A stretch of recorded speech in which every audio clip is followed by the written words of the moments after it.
Hey guys, it's Istebrak. So today I'm going to be talking about my latest study. I had taken quite a bit of a break for my birthday, and I hadn't touched a canvas or a brush or anything in that time, and it was like around a 3-week break. So getting back into things felt really weird. I felt out of place. I didn't feel like I'd ever drawn a day in my life before I started drawing, so it was a very graceless process, I guess I could say. That was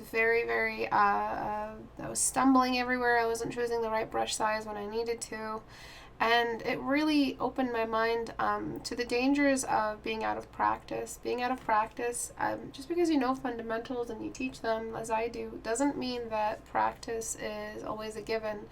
Being familiar with your practice, it's like measuring it like this: the amount of time you spend away from the canvas means you're less familiar, and the less familiar you are with your dashboard, the less skill you can portray, which is a very big deal. Portraying less skill in your work is it's the difference between a successful portfolio and an unsuccessful portfolio, and everything that entails to your livelihood. So I was struggling. I was really struggling. I was stumbling. I mean, as you can see, the perspective is off in the start. And because I wanted to explore something a little bit less difficult, allowed myself to involve some beauty, because beauty, in a way, helps me create a finished product. When I have no beauty, I stylize. Not stylize in fundamentals, I stylize with anatomy.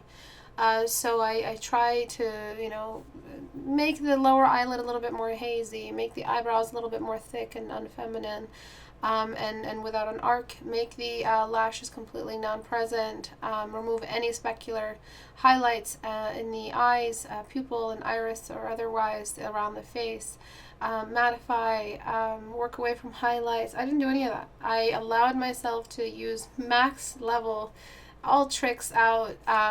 The stage was sparkling with little magic tricks everywhere, and it was because I wanted not to really jump into a stylized piece that demands a lot of formulation on my first time into the tablet in a while.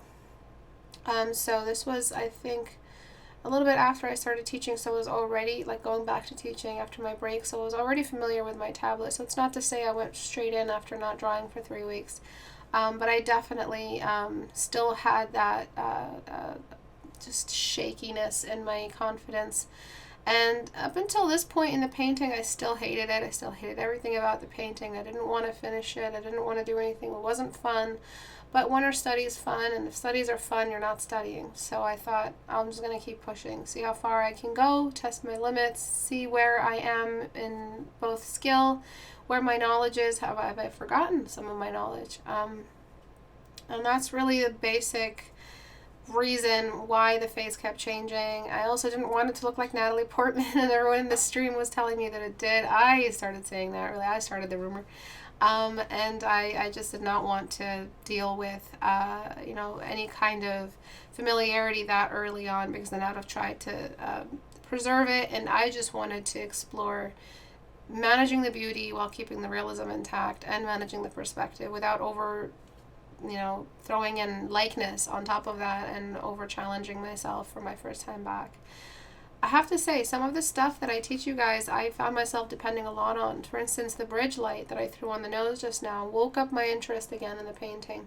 So as soon as the painting starts to look more realistic and successful, you start to like it and want to finish it.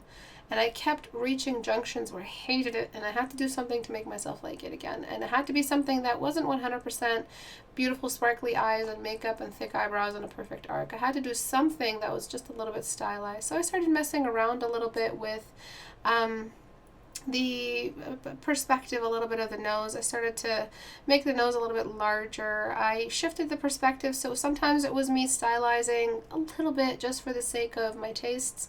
Sometimes it was me accidentally stylizing because I'm making mistakes and I just kept them. Perspective problems, issues in the chin, issues in the cheekbone.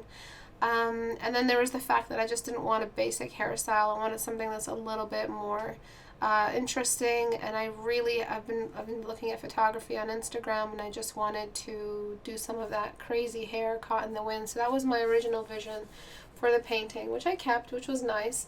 But I did not intend for this much beauty in her face. If you ask my friends about my opinion on this painting, it is absolutely the worst. I hate it. I can't say it's my best piece. It's not my best piece because there isn't much formulation. That's how I measure whether or not my pieces were good. It's, yeah, I can draw a pretty face. I draw one every day in class. It's how organic a face can I pull off with how much stylization, with how much efficiency in my brush strokes, with how much texture preserved in my brush strokes. So it's just this, it's a thesis. Every painting has to be something of a thesis, me exploring my knowledge, pushing it to the edges. This was just me exploring my knowledge in what I forgot of it in the 3 weeks I was off, and in the months and months and months I've been sick in general, where I haven't really been drawing at my best for my own personal work. Classes are very different. So I you know, it was a big struggle, and it was a struggle both in, oh my gosh, did I forget everything I know? And a struggle with, I don't like how pretty this is, and I have to keep it pretty because I have no idea what I'm doing, and I forgot how to draw. And it was just one big mess. And then streaming, there's streaming on top of that. So I hadn't streamed in a while, in months. And I was streaming for the first time then. So I was just getting back into that workflow of talking to people, breaking my concentration, going back in, realizing there was a mistake, and breaking concentration was a good thing because it broke me out of my tunnel vision, and I go back and fix something. And I started to realize that my painting process is a trial and error more than a specific form or a specific like an itinerary of things to cross off my list, apart from the fundamentals that I preserve. So I started to accept that that's maybe how I paint when I haven't painted in a while, and I allowed myself to suck a little bit and let myself fix whatever mistakes I found. As long as I came back to the canvas, I found mistakes, and if I came back to the canvas, the painting was getting finished, and there were only so many mistakes to finish before it was at the best it could possibly be. And that's what people are saying when they look at it. Oh, well, I don't know what's left for you to do on it. I mean, there's nothing really left to do on it. It looks perfect. And in my opinion, it's not. It needs more work. I don't like introducing lashes. I don't like working with that. But the references that I was working with, I didn't like them either. I wasn't capturing the kind of likeness I wanted to capture. I ended up getting Natalie Portman out of nowhere. The model in one of the references looked nothing like her. In the other reference, it was a male with hair flying everywhere that I referenced. The nose was my own nose that I took a picture of because I just could not find the proper perspective in that tilt. So it was just a lot of mistakes, and I just did not like it at all. Some of the stuff that I had trouble with that I eventually fixed was the far eye, the top left eye. Well, currently in this current flip, but it's just the far part of the far eye in the 3/4 view.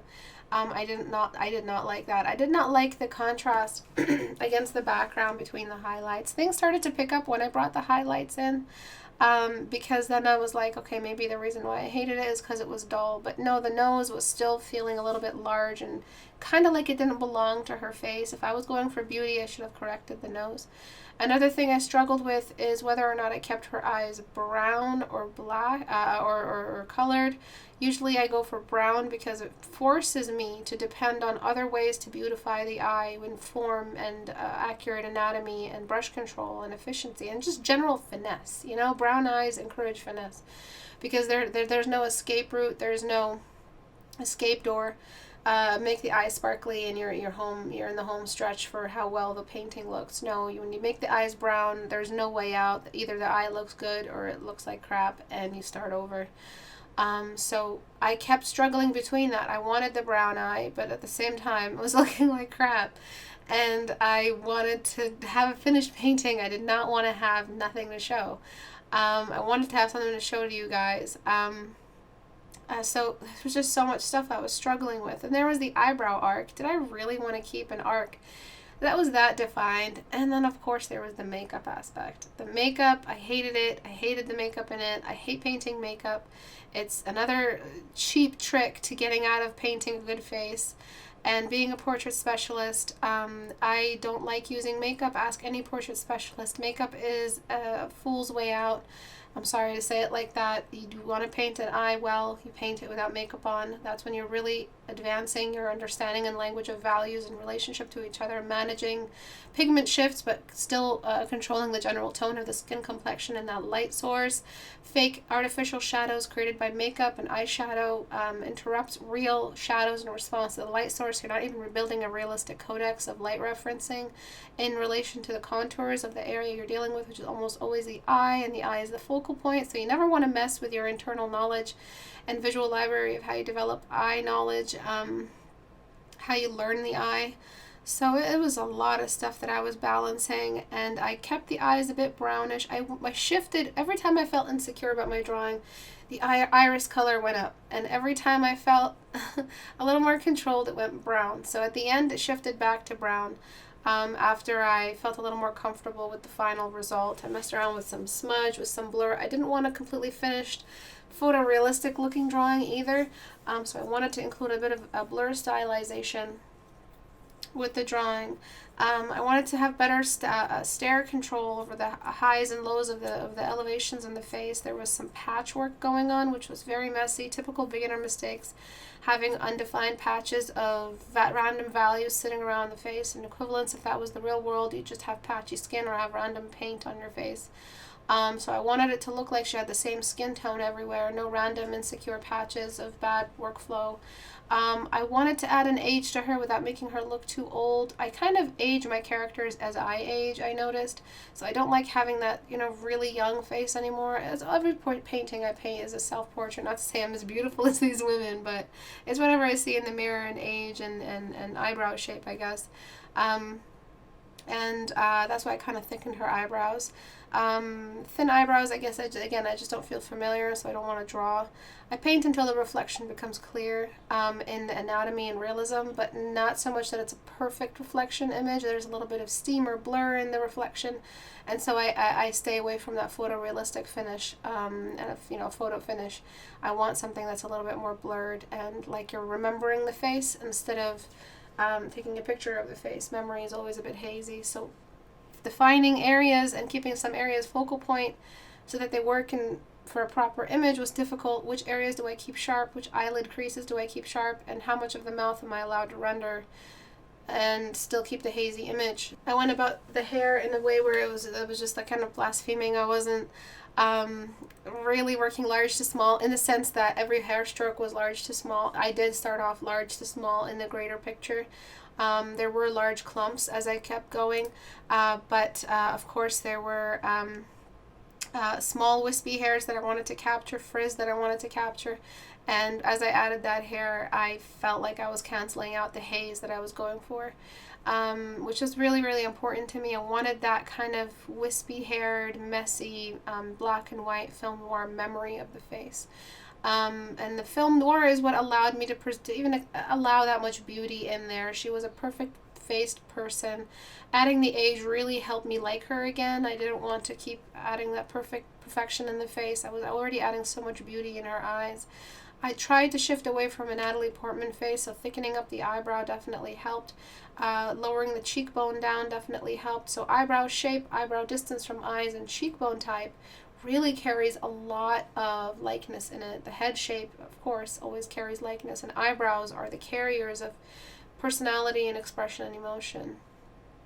Most of the edits that I did here were off camera, so adding the hair in, it was just large to small using a 1 pixel width brush, I guess we can say, or similar to, and just drawing random hairs. I followed that up with a blurred layer, and then I added more hair. Blurred that and added more hair. So you have to blur between every new layer of hair detail, and you're technically working large to small. I made her eyes light again, as you can see, but of course I'm going to darken them towards the end, and I gave her a black lipstick, which completed the film noir look. But really nothing, you didn't really miss anything in relation to the hair that I added. It was all just wispy hairs, blurred, and then a new layer of wispy hair, blurred. You don't want to paint the complete totality of the hair in one layer. You want to add it in layers and blur each layer before the new one. And you're using Gaussian blur, and you're not blurring like crazy. Of course, you're blurring a realistic blur, a focus blur, where in relation to the eyes, the hairs are still relatively low contrast, low focus. So the danger with working small brush strokes for hair is that you're contesting the focal point of the eyes, where you're supposed to be using the most contrast and the smallest brushes and the sharpest edges. So I'm still technically promoting the focal point, even though I used really small hair brush strokes for the hair. And that's really it. I darken the eyes, I correct the contrast towards the lower half of the face. I'm still not happy with it. I can't say it's my best piece, but it's definitely something that isn't the worst for my first time back after weeks and weeks of no art at all, and months of like just weird outlook on life because of all the pain I've been going through. But I've been trying my best to stay on top of it. I used the motion blur for that final blur layer. And that's it. I maximized detail around the eyes, minimized detail anywhere away from the eyes, and blurred each hair stroke. I made sure to capture all of the appropriate level of contrast in relation to the background and light source, and I still tried to stylize as much as I could. Not my best piece, but definitely at least something to keep my brush moving. Thank you guys for watching. I'll see you guys next month. Bye.